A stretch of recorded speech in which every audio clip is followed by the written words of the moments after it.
जीविका योजना है जो कि माननीय मुख्यमंत्री जी ने शुरू किया है, जिसके माध्यम से आज बिहार की माताएं बहनें स्वावलंबी हो रही हैं, उसको बहुत ही प्रोत्साहित किया है।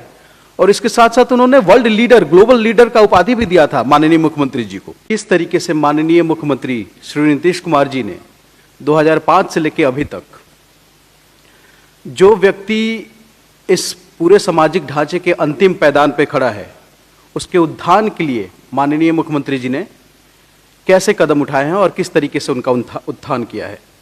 सबसे पहले हमें यह समझना है कि माननीय मुख्यमंत्री श्री नीतीश कुमार जी जब 2005 में जब उनको बिहार की जनता ने, बिहार की आदरणीय जनता ने सत्ता पर बिठाया, तो उन्होंने एक ही नारा दिया था कि न्याय के साथ विकास होगा। न्याय के साथ विकास उस व्यक्ति के लिए बहुत महत्वपूर्ण है जो कि सामाजिक ढांचे के अंतिम पैदान पर खड़ा है। आखिर वो कौन व्यक्ति है जो सामाजिक ढांचे के अंतिम पैदान पर खड़ा है? इसमें दलित समुदाय, अति पिछड़ा समुदाय, पिछड़ा समुदाय, महिलाएं खास करके और दिव्यांग जन भी आते हैं। सबसे पहले मैं आपको बता दूं कि महात्मा गांधी जी कहते हैं कि जब कोई भी सरकार किसी योजना के बारे में सोचती है तो वो ये सोचे कि इस योजना का अंतिम पैदान पे खड़े व्यक्ति का क्या लाभ होगा। उसी प्रकार डॉक्टर अंबेडकर कहते हैं कि कोई भी पॉलिटिकल जस्टिस इनकम्प्लीट है जब तक सोशल जस्टिस ना हो, यानी राजनीतिक न्याय बिल्कुल ही अधूरा है जब तक कि सामाजिक न्याय ना हो। सबसे पहले हम बात करते हैं कि किस तरीके से माननीय मुख्यमंत्री जी ने और उनकी सरकार ने SC ST समुदाय के लिए क्या किया।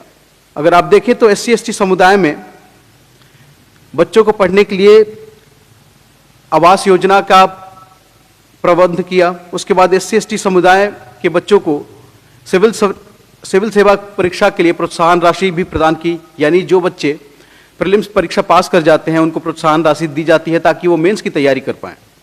आप ये समझिए कि माननीय मुख्यमंत्री जी के नेतृत्व में बिहार सरकार ने एक separate nodal department SC ST community के लिए खड़ा किया है, जिसके माध्यम से जो SC ST समुदाय हैं उनको किसी भी प्रकार की कोई भी समस्या हो वहां से निवारण हो जाता है।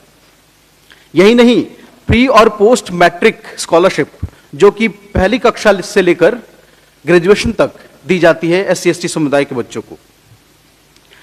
अगर आप देखें तो अभी एक निर्णय आया है जिसमें कि 534 यानी 534 ब्लॉक्स जो बिहार में हैं अभी, उसमें SC ST हॉस्टल भी बनने वाले हैं। इससे होगा क्या कि जो बच्चे गांव के परिवेश में पढ़ नहीं पाते हैं, SC ST समुदाय के बच्चे, वो ब्लॉक स्तर पे जाके उस हॉस्टल में पढ़ के तैयारी करके, परीक्षा की तैयारी करके और फिर अपना भविष्य बना पाएंगे।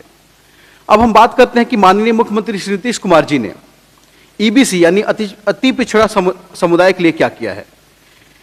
सबसे पहली बात यह है कि माननीय मुख्यमंत्री जी का जो ये विजन था कि एक अति पिछड़ा समुदाय क्रिएट करना है, वो इसलिए था क्योंकि विभिन्न कमीशंस और कमिटीज के रिपोर्ट के माध्यम से यह पता चला कि OBC समुदाय जो है उसके अंदर भी इनइक्वालिटीज हैं। तो उन्होंने एक अति पिछड़ा समाज जो कि काफी भी पिछड़ा हुआ था, उनको एक अलग से क्राफ्ट किया और वो आज बिहार के 36% पॉपुलेशन रखते हैं अपने आप में। अति पिछड़ा समुदाय के लिए अगर आप देखें तो ये जो भूमिहीन अति पिछड़ा समाज है, ऐसे अति पिछड़ा समाज जो कि बहुत ही कला से अवगत हैं, उनके पास स्किल्स हैं, जैसे कि क्राफ्ट का स्किल है, आर्टिजियंस हैं, उनके लिए मार्केट एक्सेस का काम। उसके साथ साथ अति पिछड़ा समाज से आने वाली महिलाओं के लिए खैर हम सेपरेटली डिस्कस करेंगे, लेकिन एजुकेशनल एक्सेस EBC समुदाय के जो बच्चे हैं उनके लिए एजुकेशनल एक्सेस और साथ साथ में सिविल सेवा प्रोत्साहन राशि, इस तरीके के बहुत सारे प्रावधान करके आदरणीय मुख्यमंत्री श्री नीतीश कुमार जी ने EBC समाज को सशक्त समाज बनाया है। मैं आपको बताऊं कि यहीं तक नहीं बल्कि जो पंचायती राज व्यवस्था है उसमें भी अति पिछड़ा समाज को रिजर्वेशन देकर माननीय मुख्यमंत्री जी ने एक सोशल जस्टिस, सामाजिक न्याय का काम किया है।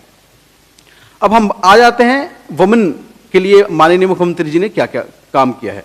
आप ये समझिए, महिलाओं के लिए माननीय मुख्यमंत्री जी ने मुख्य तौर पे बहुत सारे ऐसे कार्य किए हैं जो कि सराहनीय हैं। और मैं आपको बताऊं कि महिलाओं के लिए जो काम माननीय मुख्यमंत्री जी ने किए हैं वो सिर्फ इस बिहार राज्य में नहीं बल्कि देश में ही नहीं बल्कि अंतर्राष्ट्रीय स्तर पे भी।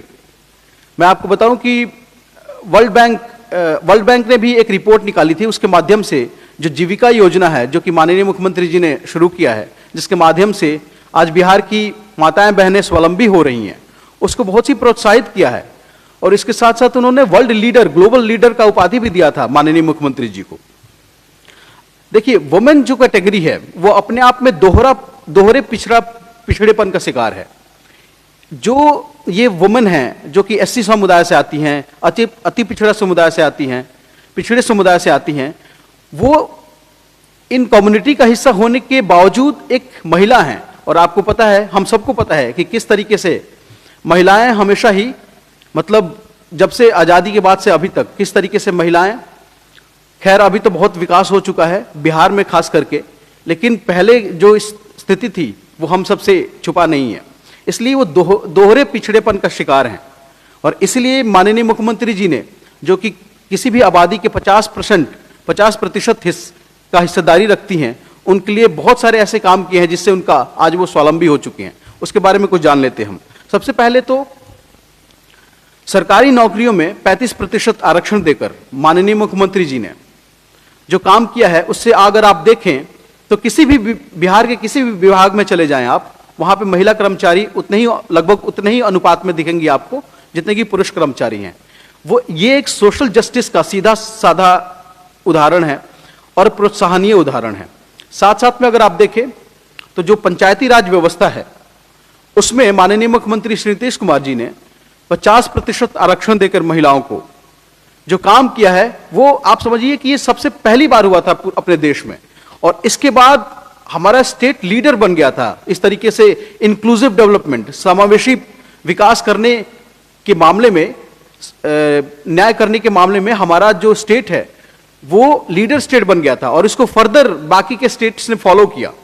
आज इन्हीं स्टेप्स का नतीजा है कि अगर आप देखें तो पुलिस कर्मियों में महिलाओं की संख्या इतनी ज्यादा है कि आज पूरे देश में सबसे ज्यादा पुलिसकर्मी महिला पुलिसकर्मी हमारे स्टेट में है, बिहार स्टेट में है।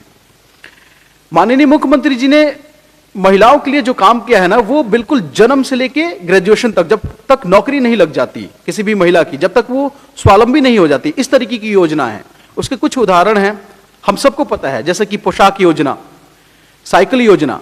जब बच्चियां साइकिल निकल के रोड पर निकलती हैं स्कूल जाने के लिए, तो वो एक सामाजिक समावेश का, सामाजिक न्याय का अपने आप में एक प्रतीक है अगर आप देखें तो। और उसी का नतीजा है कि जो साक्षरता दर है, लिटरेसी रेट है, वो आज लगभग 75% के आसपास हो चुका है, जो कि 2001 के सेंसस के हिसाब से अराउंड 30% था। आपको पता है कि 2005 से पहले की बिहार की स्थिति क्या थी।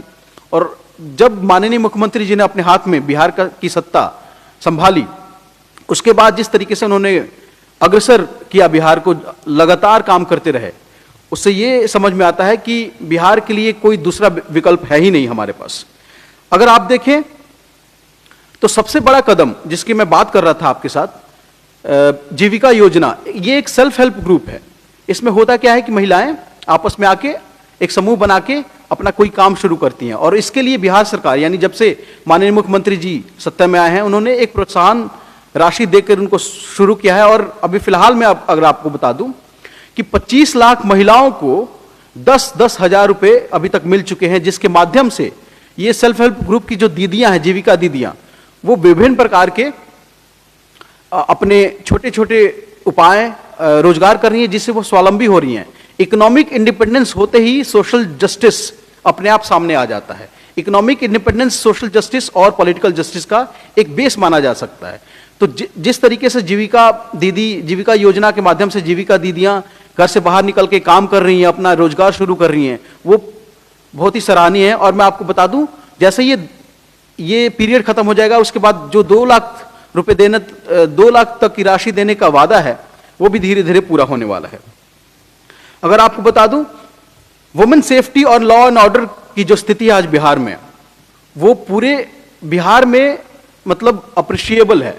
और उसका सिंपल कारण ये है कि 35% आरक्षण देकर जिस तरीके से माननीय मुख्यमंत्री जी ने महिलाओं को पुलिस डिपार्टमेंट में भर्ती किया है, तो इससे बेटियां, बहुएं और हमारी माताएं बहनें बिल्कुल ही बेफिक्र होके घूम रही है। उनको पता है कि अब हमें कोई छू नहीं सकता है, क्योंकि हमारे साथ महिलाएं हैं जो कि पुलिस वर्दी में हैं, एक साहस देता है। तो ये अपने आप में बहुत ही बड़ा, तो महिलाओं के लिए जो आदरणीय मुख्यमंत्री जी ने काम किया है, वो सोशल चेंज एजेंट की तरह महिलाएं आज पूरे बिहार में हैं। और ये पूरे विश्व में जीविका दीदी और अन्य कार्य जो किए हैं आदरणीय मुख्यमंत्री जी ने, वो एक सोशल चेंज एजेंट की तरह काम कर रही हैं। इसके साथ साथ बहुत सारे ऐसे योजनाएं हैं, जैसे महादलित मिशन है, जिसके माध्यम से महादलित परिवारों को, दलित परिवारों को जो भूमिहीन हैं उनको भूमि दी जाती है ताकि वो अपना घर बना सकें। साथ साथ में व्यवसाय खड़ा करने के लिए बहुत ही सस्ते दर पे और कहीं कहीं तो निःशुल्क दर पे ऋण दिया जाता है ताकि बच्चे अपना रोजगार शुरू कर सकें। अब जितना काम आदरणीय मुख्यमंत्री श्री नीतीश कुमार जी ने किया है, और ये 2025 से 30 की जो हमारी सरकार है, इसके माध्यम से हमारा एक ही मकसद है कि हम किस तरीके से बिहार को एक विकसित राज्य की श्रेणी में लाकर खड़ा करें। और इसके लिए जो हम लगातार काम कर रहे हैं, और इस पूरे काम का जो सेंटर फोकस है वो है न्याय, सामाजिक न्याय। तो जैसा नारा आदरणीय मुख्यमंत्री श्री नीतीश कुमार जी 2005 में दिया था कि हम ये डेवलपमेंट विद सोशल जस्टिस, जो विकास जो होगा वो न्याय के साथ होगा, वही नारा लेते हुए सामाजिक न्याय को सेंटर में रखते हुए हमारी जो सरकार है बिहार की, आदरणीय मुख्यमंत्री श्री नीतीश कुमार जी के नेतृत्व में काम कर रही है। और वो दिन दूर नहीं जब इसी विजन के साथ हमारा भी स्टेट उन गौरवशाली स्टेट्स और राज्यों में शामिल हो जाएगा, जब हम बहुत ही गर्व से कह पाएंगे कि हम भी विकसित राज्य की श्रेणी में आते हैं। इसी के साथ मैं अपना संवाद समाप्त करता हूं और फिर आपसे मुलाकात होगी। नमस्कार।